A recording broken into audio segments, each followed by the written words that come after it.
You clicked this video because you want to know how Democrats actually win again. And if you're watching this, you're probably frustrated. I know this because I am too. Frustrated that Democrats do the work, then somehow Republicans control the narrative. Frustrated that we lost the race in 2024 that should have been winnable. And frustrated that Donald Trump and his acolytes are destroying this country in more ways than one. They're destroying the country by fucking up our standing in the world, fucking up our communities by having ICE breaking down people's doors, and fucking up our way of life here, among other shit. All because we didn't make these changes that I'm about to suggest in today's video. So I want to talk honestly about what's broken inside the Democratic Party, and more importantly, how we fix it if we want to win in 2026, 2028, and beyond. Because here's the truth, we're already in 2026, so time is not on our side. So buckle up and grab a snack and enjoy this video. This is Pragmotiv News, and I'm Cameron.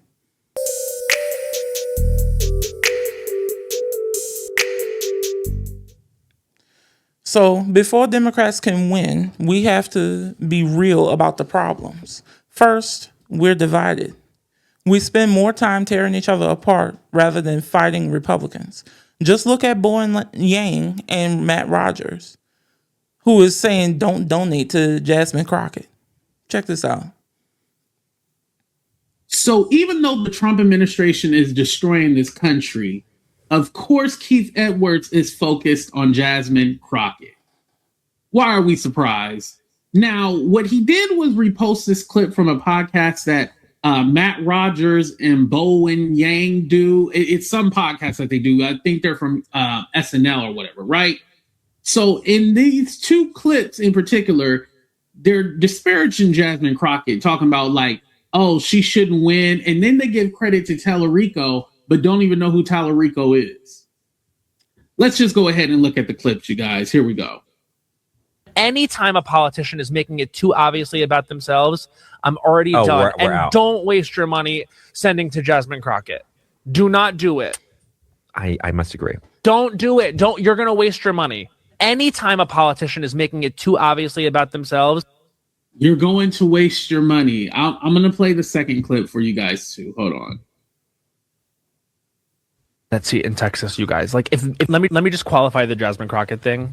She's not going to win a Senate seat in Texas, you guys. Like, if Beto O'Rourke couldn't do it, like, Jasmine Crockett is not going to do it. She is and it's nothing against her. It's just that she is a politician and that she is like, like very well defined already. And I think it's my opinion that we are going to need someone who is less defined at this moment that then rises up. Like, I'm interested in this Tallarico guy from Texas. Oh, I don't know him. I'm just interested in him. Okay. You know what I mean? I'm like, oh, I haven't seen him before. It would be hard for them to define him as anything other than what he is, which is like a rising Democratic politician from someplace like Texas, who is like, yes, speaking a little bit to the middle, but at least he's someone that like we can't define already. Okay. You know what I mean? Like Gavin Newsom is defined. Yeah. I believe Jasmine Crockett is defined. Yep. Like, I'm just trying to win here, and I really feel differently than we did in 2016. Like, the way to win now is to like go with the energy. So what he means by that is go with the white man. That go with a white man. Do not think outside the box. Don't go with anyone else. Now he tries to cover it up because he says, I'm just saying like she's more defined. Okay, well, you want somebody who is defined and somebody who believes in what they're saying, somebody that has conviction and able to communicate what they actually believe in. So yeah, with that attitude, she won't win. Because they seem like if they lived in Texas, they wouldn't vote for her even if she was the nominee.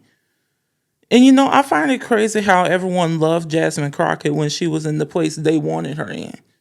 Now that this black woman has been drawn out of her district by the Republicans and is now seeking higher office, now they have a problem and are grasping at straws to try to tear her down and give reasons as to why she shouldn't be running or shouldn't win or won't win. This kind of shit needs to stop. Just like everywhere else in this country, there's still some biases that need to be dealt with. And this is getting more, and that takes getting more people engaged. More people will outweigh biases like what these two people had. The second thing is we're still losing the messaging war. Somehow the party that actually governs gets branded as incompetent. And third, too many of us have the my way or the highway mentality. Some Democrats do that shit, and I hate it. If their exact preference isn't met, they disengage, they sulk. Some don't even bother to vote at all.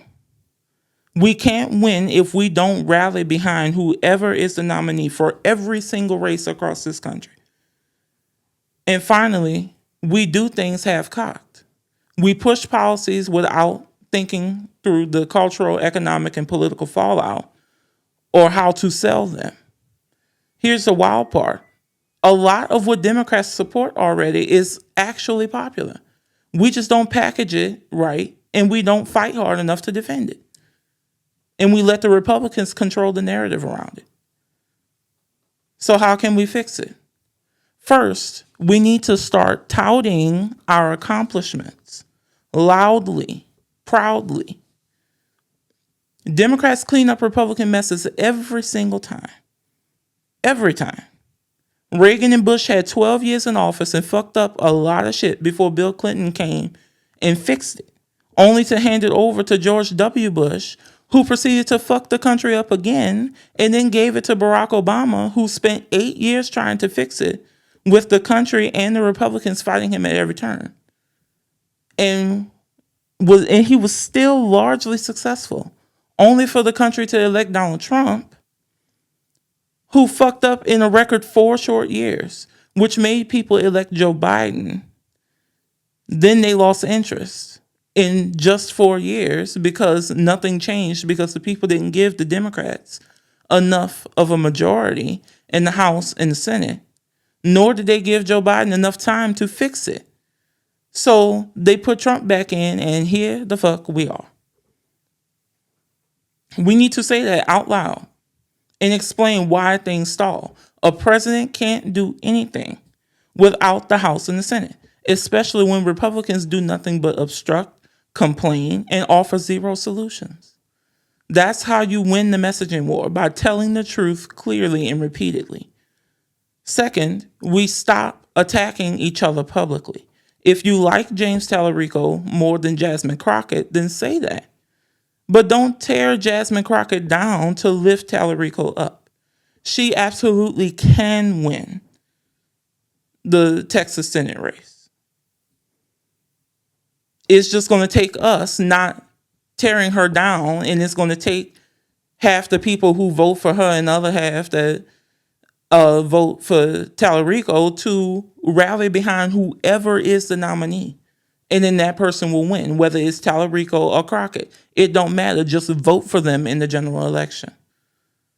Public infighting kills us. It confuses voters, and it hands Republicans free ammo. And let's be honest, 2016 proves what happens when Democrats refuse to unify. If the party had been unified then, Donald Trump would have lost and would have been a footnote in history, not a dominant figure until 2029. The my way or the highway approach doesn't work. Never has, never will. Next, we need to stop doing things half-cocked. Let me give you a concrete example of that. Climate policy and cars. I'm a car guy, so this is the best way I could explain it to y'all. I fully understand climate change. I'm going to just start with that. I fully understand climate change. I'm from New Orleans, a sinking city that's already below sea level. I feel it. I live it. I see it. But the way California and the Biden administration handled emissions regulations was politically reckless. They went after performance cars, low-volume enthusiast vehicles, while ignoring the bigger picture. People still want to have fun and have cars that have character, that aren't just from going from point A to point B. There's nothing wrong with having a Dodge Challenger SRT Hellcat with a 6-speed manual transmission, when the reality is that someone who can afford a $90,000 car probably has another daily driver that probably doesn't have a big gas guzzling V8. Besides, most pollution comes from high volume everyday cars and trucks, not enthusiast cars like Hellcats and Camaros, because there are more of them. There are more Honda Civics than there are Charger V8 models. Hell, there are more Charger V6 models than there are Charger V8s. To be exact, 650,000 V6 models versus only 170,000 V8 models. That's the total 850,000 Dodge Chargers sold between 2015 and 2023. So that decision alienated the car community and the auto industry, which has a following of millions of people who voted accordingly. As for EVs, they're not ready for mass adoption yet. Charging takes too long, range collapses in cold weather, and the infrastructure isn't there. Don't believe me? Check this out. This is from January 2024. Tesla drivers learned the hard way about how cold weather impacts their battery life. This was the scene this morning at a charging station near 95th and Western in Evergreen Park. Drivers say some of the stations weren't working, and those that were taking a lot longer to charge. And anyway, we shouldn't want to rely on Elon Musk's charging network anyway. So because of these facts, EVs won't dominate until they stop being a lifestyle choice and become effortless for regular people. That's why pushing policies without accounting for the reality of the situation pissed a lot of people off, and they voted accordingly. So next time, we need an all of the above approach. Preserve fun enthusiast vehicles while making everyday transportation cleaner. That's how you bring people along instead of pushing people away. So, what should we actually run on? Well, here's an example. We need to stop running on Republicans bad, Democrats good. That's not good enough. That's not enough to motivate voters. 2024 proved that. Republicans attacked the policies that they are afraid of because their billionaire donors are afraid of them. So let's stop hiding and put them front and center. Medicare for all, universal child care, and elder care, raising the minimum wage. Yes, we can do that.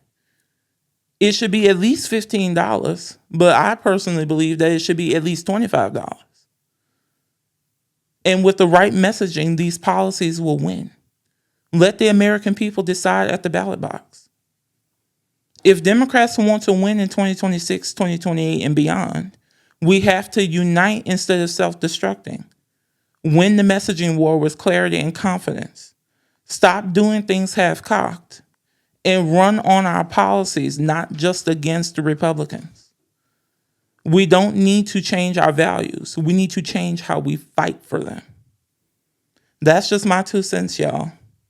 And if we don't figure this out fast, we'll be having the same conversation again after the next loss. Let me know down in the comments your ideas for what Democrats can do better. Like, comment, and subscribe. Remember, you can find us everywhere you get your podcasts. See y'all tomorrow. Peace.